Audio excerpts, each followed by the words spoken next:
भाग 4। अभी सूर्योदय नहीं हुआ था, तब भी कई लोग भीगे कपड़ों में मंदिर का चक्कर लगा रहे हैं। एक मोटा सा आदमी सिर्फ लंगोट पहनकर एक कोने में बैठा जोर जोर से भजन गा रहा था।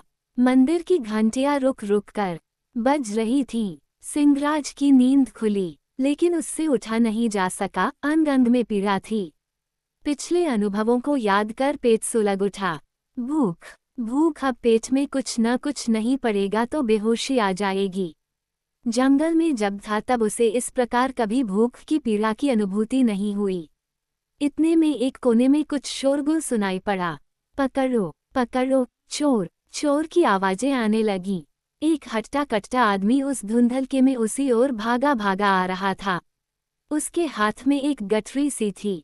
वह सिंहराज के पास पल भर के लिए खड़ा रहा, इधर उधर देखा और गठरी वहीं छोड़कर दीवार लांघकर भाग गया। सिंहराज की कुछ समझ में नहीं आया कि यह सब क्या हो रहा है। इतने में लोग उसी ओर आने लगे। उसने सोचा शायद उस गठरी के लिए आ रहे हैं। उसने गठरी अपने हाथ में ली, बस लोगों ने उसे घेर लिया। गालियां और मारपीट की बौछार में सिंहराज बेहोश हो गया। जब उसे होश आया तो उसने अपने आप को एक कमरे में पाया। वहां कुछ खास लिबास पहने लोग इधर उधर घूम रहे थे। हाथ पैर हिलाना चाहा तो उनमें लोहे की सांकलें थीं। अरे तुम किस गांव के हो? कुर्सी पर बैठे हुए आदमी ने पूछा। सिंहराज को समझ में नहीं आया। अरे माँ के बुला रहा हूँ तो इधर उधर क्या देखता है ये? अरे 4-5, जरा इसको जगाओ। ये सुनते ही एक काला दुबला सा आदमी लाठी घुमाते हुए आया और जोर से लाठी पेट में घुसेड़ दी। उस चोट से सिंहराज तड़प उठा। अरे साहब पूछ रहे हैं तो जवाब क्यों नहीं देता? इडियट। फल बता किस गांव का है? जंगल का, सिंहराज ने कह दिया।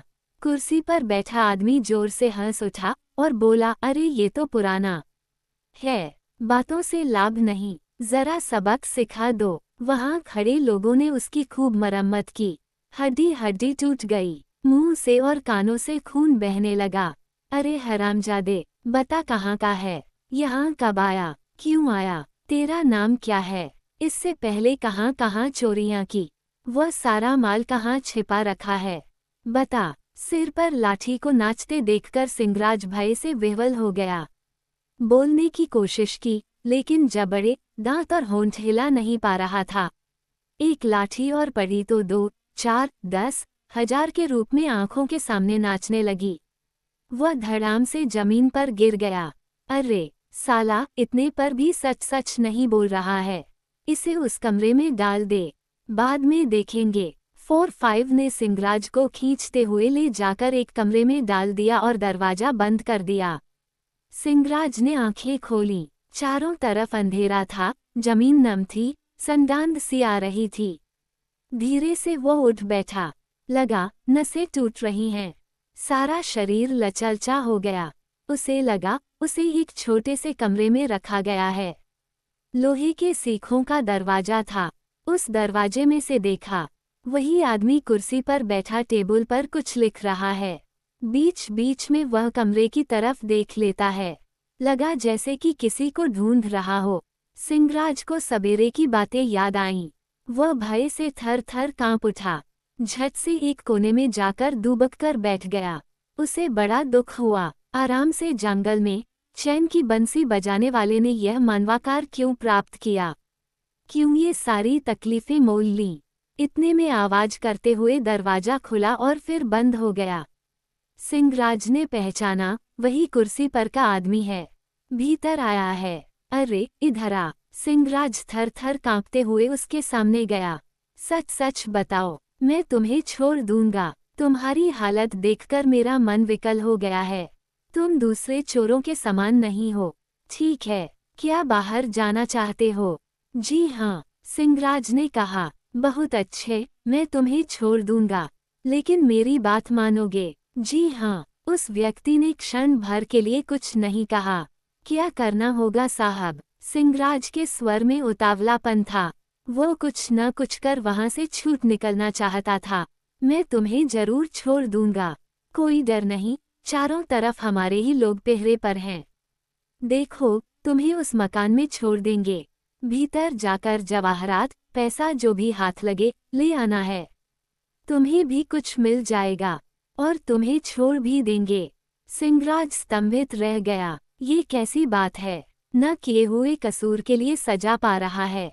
इससे बचने के लिए जानबूझकर सचमुच एक कसूर करना पड़ेगा। ऐसा न करने पर उसे मुक्ति नहीं मिलेगी। फिर भी वो ये काम नहीं कर सकेगा। उसने वही बात कह दी। तुम्हारी किस्मत, मैं कुछ नहीं कर सकता। खैर, एक और काम कर सकोगे। सिंहराज चुप रहा। अपने लोगों को खबर करके थोड़ा बहुत मटरगा दो। जैसे ही रकम मिल जाएगी तुम्हें छोड़ देंगे। बता दो, हम ही खबर कर देंगे। वहाँ आप लोग नहीं जा सकते। अगर जाएंगे तो जीते जी वापस नहीं आ सकेंगे। सचमुच मुझे चोरी के बारे में कुछ भी नहीं मालूम। चाहे तो छोड़ दीजिए, नहीं तो। तुम्हारा क्या नाम है? अब तक कई बार बता चुका है बाबूजी कि मेरा नाम सिंहराज है। तुम्हारा निवास जंगल है ना? जी हाँ। पागल है। लंबी सांस छोड़कर वह आदमी वहां से चला गया। सिंहराज उसी ओर आश्चर्य से देखता रह गया। भाई, सिंहराज चौंक उठा। मैं बाजू के कमरे से बोल रहा हूँ। तुम्हें दिखाई नहीं पड़ूंगा। अच्छा, नाटक रचा। बड़े नंबरी हो। खैर बताओ कितना मिला? वे लोग तो चले गए। यहाँ कोई नहीं है। मुझे तो सच सच बताओ। मेरी कुछ समझ में नहीं आ रहा। मिलना क्या? उस ओर से जोर से हंसने की आवाज आई। मुझसे भी झूठ।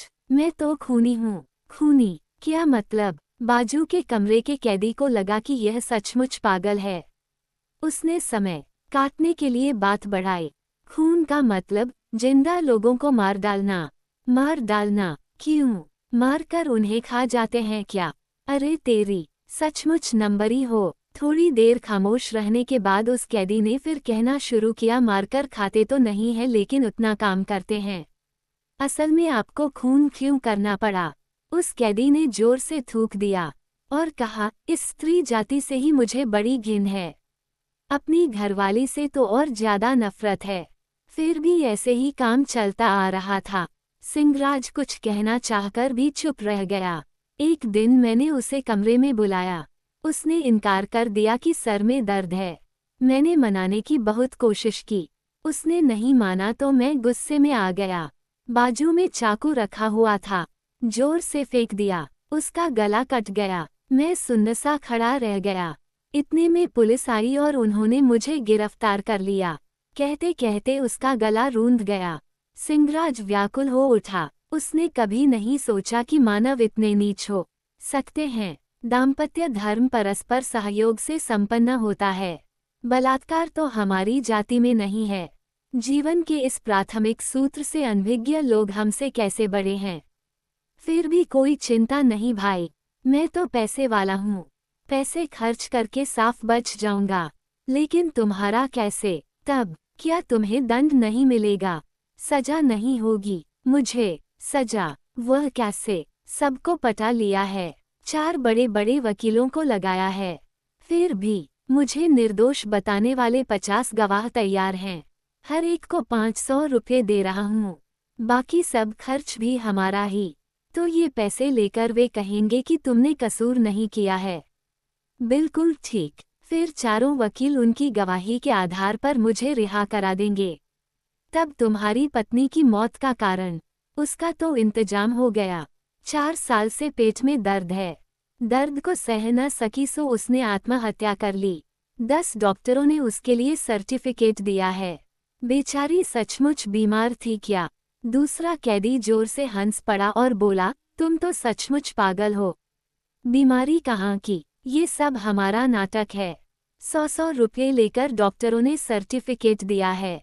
वकीलों ने ही यह उपाय बताया। जज साहब भी हमारे पिताजी के पुराने मित्र हैं।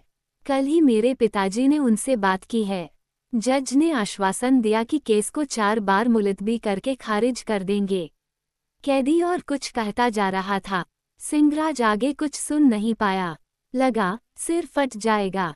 सिर पकड़कर बैठ गया।